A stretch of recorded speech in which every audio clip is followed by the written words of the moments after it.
Hi, good afternoon, and welcome everyone to the Pregame Cheat Sheet. I'm Darren Smith along with Steve Walls, who is live in the press box in Denver, Colorado, as the Kansas City Chiefs get ready to take on the Denver Broncos.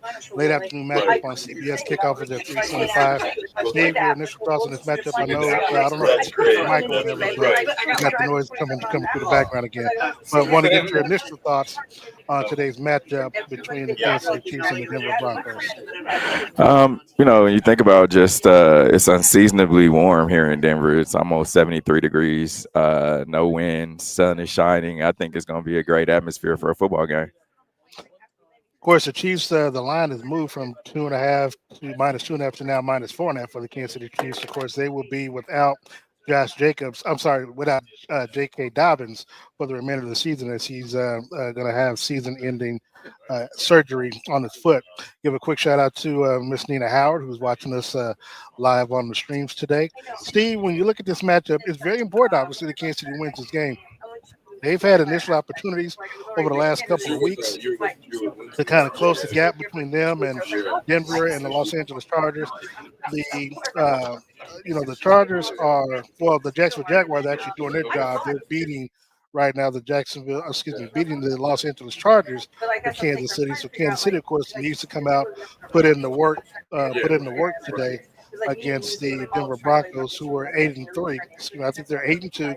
Kansas City's 5-4. With this win, Kansas City can close the gap down to 1.5 games between them and the Denver Broncos. Yeah, man. We've heard it a few times this season. Must win games, and today is definitely one of those must wins. And if you listen to all of the players, throughout this week, it seems like they have the same message written on the board in the locker room or something, because they all said the same things. It's like, no, we're taking it game by game. Every game is important. Things like that. So I don't know if it's smoke and mirrors or what, but I think deep down they know that today is very important. I think it's more than smoke and mirrors, Steve. I think when you look at it, time is not on their side. The amount of games left is not on their side as well. So they have to start, trimming the fat between them and again, like I said, the Chargers. The Chargers are 2 games ahead of them, along with the Broncos, 2.5 games. So the Mhm. Chiefs have to win these division games. Actually, they have to win out in the division to win the title and get a home game. But also, you want to try to put yourself in position for seeding, especially when you have the Indianapolis Colts coming in next week. So, a lot is at stake for the Chiefs in today's game. Yeah, I mean it's uncharted territory. But the best teams always show up when they need to, right? Like you have some of those games early in the season when, I mean, you look at Jacksonville, a game that they definitely shouldn't have lost. You look at the Bills game that they let slip away, and it's some of those games. I mean, you can even say the Chargers' first game of the season where the word was lack of energy. And so when you think about those games, when on paper this team is much better than those teams. Now it's kind of you got to make up some ground, and today is a great day to start. Of course, I'm coming to you live from one of the 5 locations, the Gates Barbecue. I'm over actually by 40 Highway by the stadium. So if you're in the area, you want to stop in and say hello, you can do that. Of course, Steve is once again in Denver, sitting in the press box. Steve, looking at this matchup, Kansas City owns the series against the Denver Broncos, 73-58.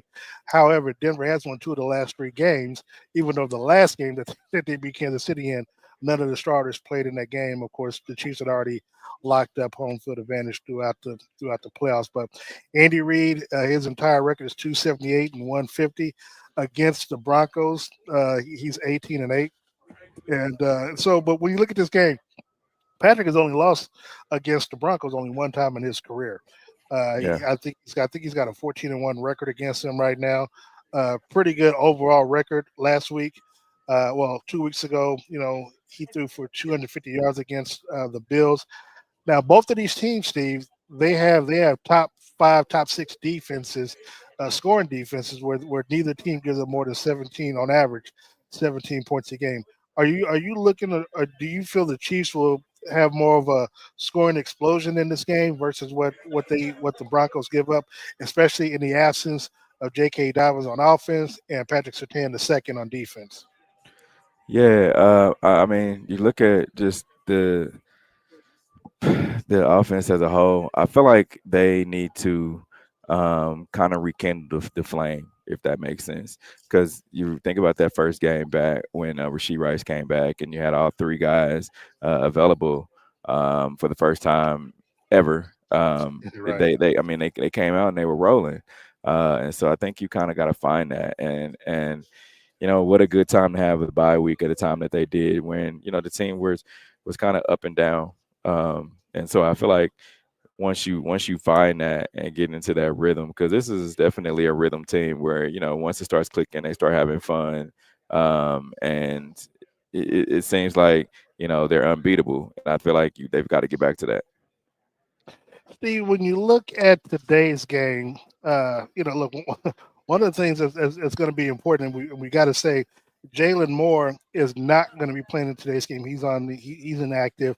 So in place, it looks as though Josh Simmons, after his 4 week absence, is going to be back in the starting lineup. How important? How important is it going to be for Kansas City to not only, put Josh Simmons back in there, but we've seen what the Broncos have done the last couple of games with their defense as they've been able to get people to rush the break. Yeah, I mean, I don't know if he's gonna start today. We'll see. But I mean, he's had 4 or 5 weeks off, so it's tough to just go from that amount of time being off to just say, "Hey, I'm going to be a starting left tackle in, in the National Football League." Like, that's a tough task. But again, I mean, they had a week off where he was able to get back into the building and kind of get reacclimated with things, and let's let's not forget he is still a rookie. Um, it's really tough to kind of to do that in just in general at the beginning of the season. We've never taken a NFL snap before and just kind of step in.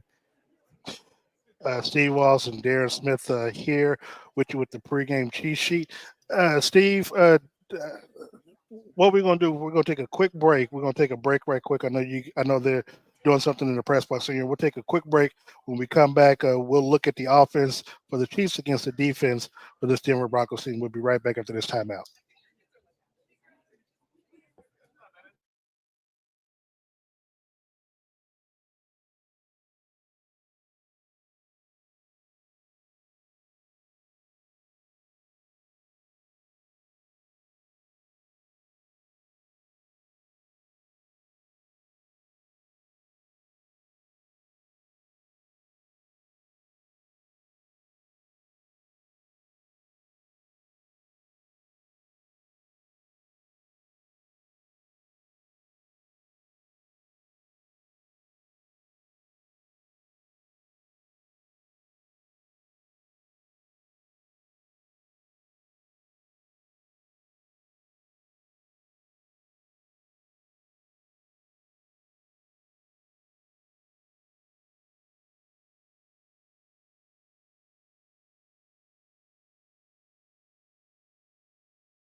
Darren Smith. We're back, Darren Smith and Steve Walls. Steve, glad everything worked out well for everybody in the press box during this time. But let's look at today's game. Kansas City Chiefs offense. Offensively, what do you see that they need to do against this Broncos defense? Well, I'm gonna give you my X factor early, man. I think it's this offensive line. I feel like you've got a very Oh, strong gee. defensive line for the Denver Broncos team, and you mentioned it. Josh Simmons coming back. Some of I mean, you got Trey Smith's back that had issues, and they're coming off this bye week. So I think it's gonna be definitely this offensive line that has to show up today. And actually, to follow up on that, you had Jawan Taylor, kind of leave the Bills game Hmm. with his knee as well. So looks like he'll be back and ready to go in today's matchup as well. Yeah, yeah, and it's gonna be a test. For this offense, like I said, they've kind of showed spurts, and that's really been one of I think the things that folks have kind of been scratching their heads about is like you've got all these weapons, you've got arguably the best quarterback in the league. Why are you guys not just been able to score at will? And I get it's the NFL, but we didn't come up with it. You talked about they should be scoring no less than 30 points. They should not look like they're struggling, and they did look like that versus the Bills. I mean, and when you look at it right now, I mean, if people are watching the game and not watching us for whatever reason, I mean, it's 37-32. Hmm. Now right now the Bills just got through scoring with Tampa Bay, but Tampa Bay's put up 32 points. Now the Yeah, defense is giving up 37. So it's like, yeah. what's going on, and they've been able to run on the Bills like other teams have, except for Kansas City, who decided not to run the Hmm. football when they had opportunities against the Bills. So, Yep. so we talk about your X factor being the offensive line. Yeah, you kind of cheated because that's where I was. That's where I was going to go. But for me, I would say my X factor on offense it's going to be Patrick Mahomes, and I'm going to use one of your things because when it comes to Patrick, against they've been able to get to Patrick these last couple of games with just the Hmm. front four, and we've seen again talked about earlier. We've seen just how tenacious the linebackers are for the Broncos, along with the defensive linemen. I mean, they've been able to get after quarterbacks like it's nobody's business. Nick Bonito has 9.5 sacks so far, and he ranks third in the NFL. So, to me, Patrick, what he didn't do in Buffalo, which is run the football, we Hmm. might see him. We might see him scramble a little bit more in today's game to avoid getting sacked and avoid potential loss of downs and anything like that. Now, Isaiah Pacheco is not going to be playing in today's game, so I'm interested to see what type of what type of impact Kareem Hunt is going to do, and I see Elijah Mitchell is Hmm. also on the active roster in today's game, so he might get a chance to join in. So I'm interested to see again how Patrick in the absence of Patrick Sertan, attacks their defense. It attacks the edges. So I don't know who's going to be guarding Rasheed Rice or Xavier Worthy, but I expect either one of those receivers, if not both, to have big games today. Yeah, I mean, he's got to use his legs. We we talked about that last week. I mean, he early in the season he was the leading rusher in a couple games, and Three even games. you said, yeah, and even you said, and Patrick acknowledged that even though they may have won, he doesn't need to be the leading rusher, No, no, no. right? They've lost every game. He's been the leading Oh rusher. yeah, he's that. Yeah, so he said it hasn't panned out too well when he's the leading rusher. So. Uh, he today, I feel like he's going to have to. Of course, they have Clyde. You talked about Elijah Mitchell. So to me, he doesn't need to be the leading rusher today, but if he has to, and yeah, because that's the thing. Like we talked about, even if the wide receivers are guarded downfield, he can figure out a way to use his legs. And Travis Kelsey looks to be moving around pretty good. I've seen little bits and pieces of clips of him running around on the field. So looking for him to make an impact Of in course. today's game as well. Steve, so X factor for you on defense for the Kansas City Chiefs and overcoming, and actually keeping Bo Nixon and company out of the end zone. I'm gonna say it's the defensive line, man. Yeah, a lot of folks are Oh, you calling just out ain't Chris you Jones. just ain't doing no individual players. Yeah, yeah, yeah. No, Okay. it's the defensive line, man, because a lot of folks, and if I have to throw out a player, I'm gonna say Chris Jones, because a lot of folks are calling him out. A lot of people are like, they've got to see That's what I did. 95, and I'm talking about on national, broadcast. So, and I'm sure he hears that.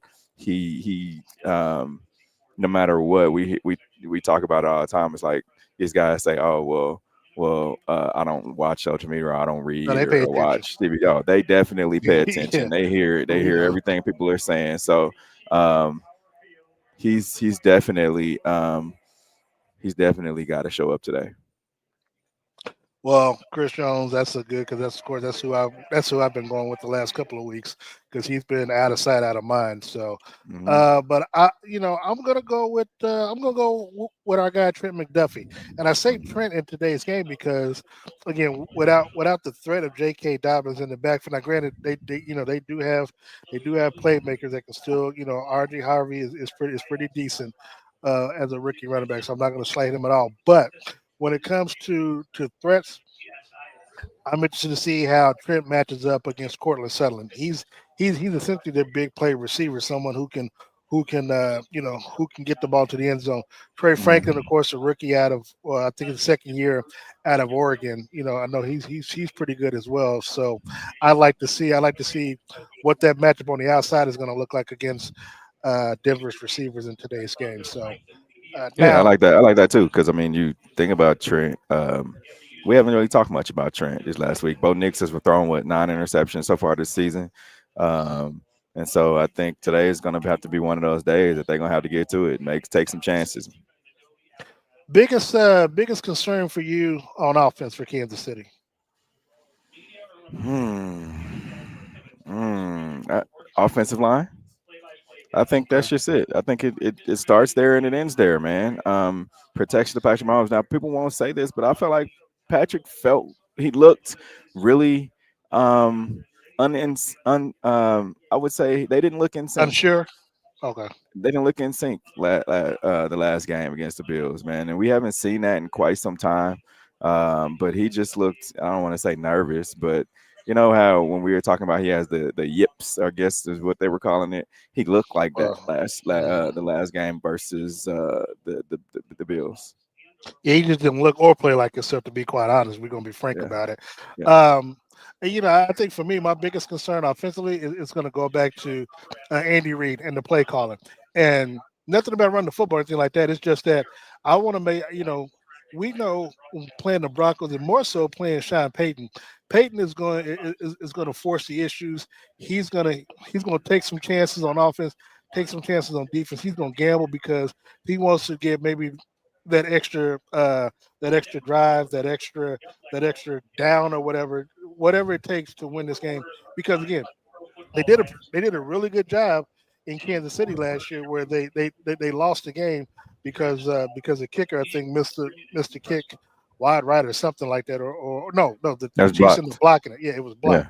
And so I mean they essentially I mean they had a great game plan, but it just didn't pan out at the end of the day.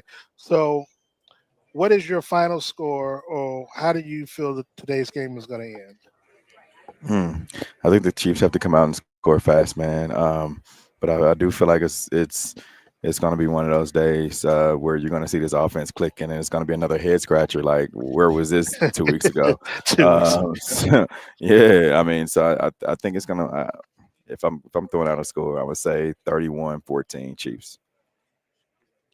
That sounds similar. Because you got to Sounds eerily because you got to similar to remember what I you got to said. remember this Broncos team they've won a lot of close games, and their scores have been what 15, 17. Yeah, It was been a lot of low scoring games, but they've been able to pull out the win. So I feel like this team, meaning the Chiefs, need to kind of separate themselves you know what? early. Oh, yeah. So I'm actually going to echo that. I think I had on the show we did earlier this week. I think I had 31-14 or 31-13, something to that effect.